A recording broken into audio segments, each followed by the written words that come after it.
Let's not hide from this. The reality is, I think that prices will probably end up falling by about 4% this year. But what happened was prices fell in the latter part of 2022 much more quickly than anybody expected. Normally, there's a lag between what's going on in the market and it being reflected in the house price indices. I still think we're on for a 10% house price fall. I just think it's going to be spread over probably closer to 2 years than it is over a 12-month period. People are facing higher interest rates and cost of living pressures. Yep, that's exactly it. And I think against that context, we shouldn't be reading too much into some of the monthly house price movements that we've seen out of both the Halifax and the Nationwide. The fact of the matter is that they've occurred against the context of very low mortgage approvals. So mortgage approvals below 45,000 in September. That's about 35% below a normally functioning market that we might have seen pre-pandemic. So you're always going to see some volatility. And I think it's not really until we see those affordability pressures really start to ease. I mean, we have seen some stabilization in the mortgage markets, which has been very good news, but we need to see those costs of debt ease some of those affordability pressures for, firstly, the market to bottom out and then to see the start of a recovery. Jane, let's talk about some of those figures that Lucian's talking about there. I mean, the rate on an average 2-year fixed rate mortgage has gone from, they're terrifying, aren't they? 1.57 December 2021 to 6.2%, the average 5-year fix. And so that's 2-year, 5-year from 1.59 to 5.84. That's according to Money Facts. But people are coming off these low rates all the time. Hundreds of thousands a year. And that's when the knock-on effect happens to the economy and people's monthly budget change quite dramatically. I agree with you, Rick. But the thing is, I think a lot of people that own homes did realise that this was coming. I mean, it's been in the media. They did know. And when I've been doing reviews for my clients, we're looking at, on an average mortgage, we're looking about between £400 and £600 a month increase, which is enormous. It's enormous for a lot of people. But I think most homeowners, all homeowners will cut back on discretionary spending in order to keep their mortgage going. So I'm seeing clients cutting back on eating out, going to the pub, holidays. It's the most important commitment that they have. And so they saw this coming. And I think a lot of homeowners are saying, right, we've got to rein back on other things. As much as they don't like it, I think they don't have any other option. And of course, we do have the mortgage charter now, which a lot of lenders have signed up to. So if anybody's in serious financial difficulty, their lenders are there to help them. But they do need to call them. Well, how do you see this, Lucian, at kind of the coal face at this when people are coming to buy, a new house? 800,000 borrowers rolled off a cheap fixed rate in the second half of 2023 alone. 800,000. What does that mean for people coming in and saying, well, a year ago I wanted to leave the city and move out to the country, or maybe in reverse, as things seem to be maybe happening nowadays. What does that mean for people, trying to make that next move up the ladder? Yeah, well, look, I think the first thing that's happened is it hasn't resulted in a significant increase in stock coming to the market. So you haven't seen people wholesale unable to afford the mortgage increases. It's been very uncomfortable, but for a lot of people, it hasn't been unmanageable. And as Jane has said, there are support from the lenders for people who do face genuine financial difficulty. So you haven't had the situation that you had, say, in the early 1990s or in the wake of the credit crunch. Of course, what it does do is temper demand. It makes the market much more price sensitive. It is more difficult for people to borrow as much as they might have done 2 years ago or 5 years ago, and that tends to act as a drag on house prices. And it's that which has been behind the correction in house prices that we've seen thus far. What's happening, Lucian, though? What type of houses are still selling? What are the little bubbles in the market that you see? Yeah, well, look, it's a market which is much more driven by people with cash and with more equity. And as a consequence, it tends to be the family homes, which where buyers have been in the market for a while. They've probably paid down a degree of their mortgage debt. I see. That puts them in a better position to be able to trade up. cash buyers at the moment probably account for in the order of 40% of the market. Typically, they'll be closer to a third. So it's really been the mortgage buyers who've suffered more. But first-time buyer activity, quite interestingly, we thought first-time buyer activity would be very, very heavily affected, and it is down. But I think such has been the turmoil that we've seen within the rental markets and the lack of available rental stock that has encouraged some of those first-time buyers to tap into the bank of mum and dad, which has become all important for that buyer group and continue to buy. Okay, that's really interesting, Jane. So the bank of mum and dad as a mortgage advisor, I mean, how many times are you advising someone and then you've got someone over their shoulder going, actually, mum, can I have an extra 10 grand? I would say probably between 75 and 85% of all my first-time buyers are getting some help from parents. Gosh. And it's either equity release, so they're releasing some of the equity in their own homes to help their children onto the ladder. And you're absolutely right, because if somebody sees a house that they really want, I'm finding that vendors are being more sensible. So we are seeing some reduction in house prices, even in London and the home counties, where it is typically very expensive. So it's either savings, it's either equity release. And if they want that extra 10 grand, a lot of parents are just turning around and saying, well, fine. So really? I agree with Lucian. The first-time buyer market is still pretty buoyant, and because we've got affordable home schemes as well for first-time buyers, so they've got those that they can look at as well. And I suppose when it comes to that pain, Lucian, as well, of, we did hear yesterday, didn't we, about the number of people going into mortgage arrears, 87,000 in arrears, according to UK Finance. That's 18% up compared to the same point last year. But if you bring that into what Jane says, so there's help from the bank of mum and dad to get on or move up the ladder, and that is fascinating that it's being used to move up the ladder as well. I've not heard that before. But is it also a case, Lucian, that you think that actually there's support for people falling off at the other end as well? Well, yeah. I mean, I suppose, one of the big things is the mortgage charter.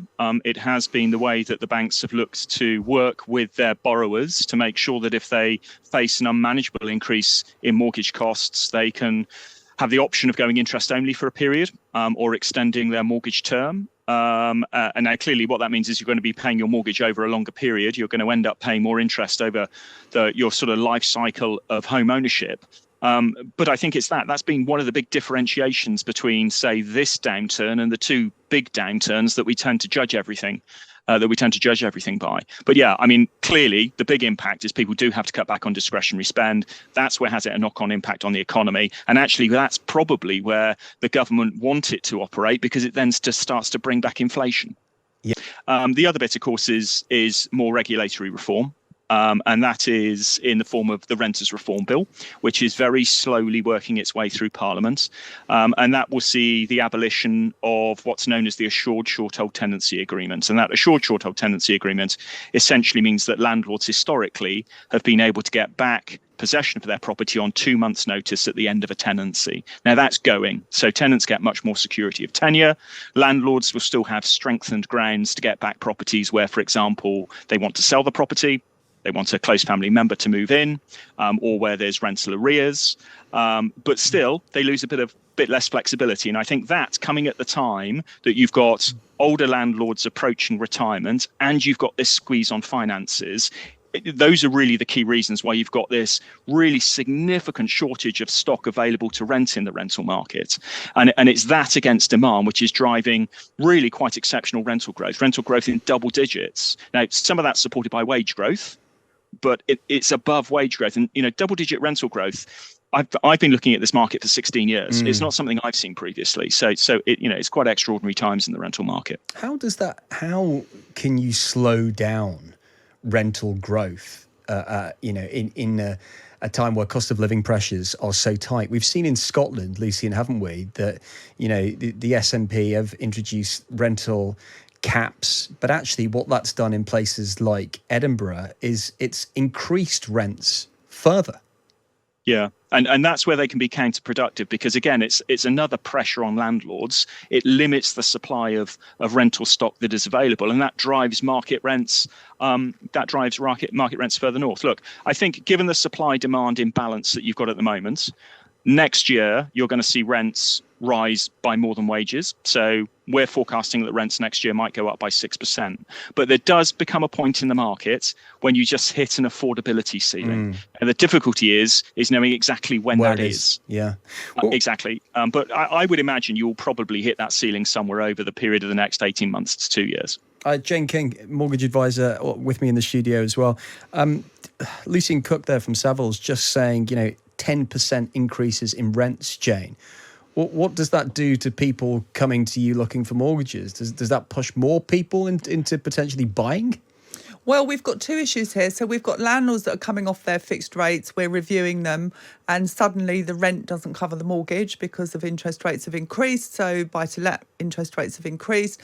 So suddenly the rent doesn't cover the mortgage anymore. So your average landlord is going to say, well, the only way I can make this work now is to push the rents up. So they're pushing the rents up. And so there are certain people who are saving for their deposit, who are maybe thinking about buying maybe next year, maybe next autumn, who are thinking, well, actually, the rents are now so high that maybe now is the time, with house prices falling slightly, albeit regional, maybe I can go to mum and dad, get a few £1,000. Let's jump on the ladder now. We've got affordable home schemes. We've got other things that we can look at. Let's go now because our rents are actually going to turn out to be worse than our mortgage repayments. Question from Phil in Chesterfield. I imagine this is one for both of you, really. I'm thinking about selling my property. I'd like to move now, but I'm wary of the effects of the general election on property prices. Is it best to wait? Jane? That's a tricky one. I've been doing this for 16 years or thereabouts, and the message is always the same. Anyone that wants to buy a house, if it's affordable, if it's a house they love, then just buy it. To try and time the market, it's impossible. It's pure. What anybody thinks about interest rates or general elections is pure speculation. So I'm not one for forecasting what rates are going to do after a general election. Lucian, how do you think? How does a general election play into house prices, mortgage affordability, rates? Yeah, well, fundamentally, the affordability pressures are going to be driven by what happens to interest rates and wage growth, right? So to the extent to which a government influences those, that affects underlying affordability. What it tends to do in the short term is just result in a degree of caution, particularly if there's the expectation of a change in government, and particularly if there's an expectation of a significant change in either economic or housing policy. Now, this time round, I think the general expectation is a good expectation that there may well be a change in government, but there isn't necessarily the same expectation that we're going to see a significant change in economic or housing policies. So I think what it will do is temper the recovery or the prospects of recovery in 2024, but on the assumption that from 2020, the second half of 2024 onwards, we start to see interest rates fall, it will be that essentially underpins the prospects for a gradual recovery in prices. And we released our house price forecast this week. We said that we thought prices next year would fall by 3%, but over the period of the next 5 years in total, as interest rates fall back, inflation's brought under control, you could see something in the order of 18% price growth. Is it fair to say, though, Lucian, that a lot of these price expectations of what's going to happen and predictions of big falls have not come to pass? Yeah, I mean, last year we forecasted a point in time that we were immediately in the wake of the mini statement. We saw significant turbulence in the mortgage markets. We forecast that house prices might fall by 10%. Well, I was going to let you say it. I was going to let you say it. Absolutely. Yeah. And look, let's not hide from this. The reality is, I think that prices will probably end up falling by about 4% this year. But what happened was prices fell in the latter part of 2022, much more quickly than anybody expected. Normally, there's a lag between what's going on in the market and it being reflected in the house price indices. I still think we're on for a 10% house price fall. I just think it's going to be spread over probably closer to 2 years than it is over a 12-month period. Jane, when we talk about a fall, though, is a fall not, in many people's eyes, a stabilisation, a good thing, a balancing out of the economy?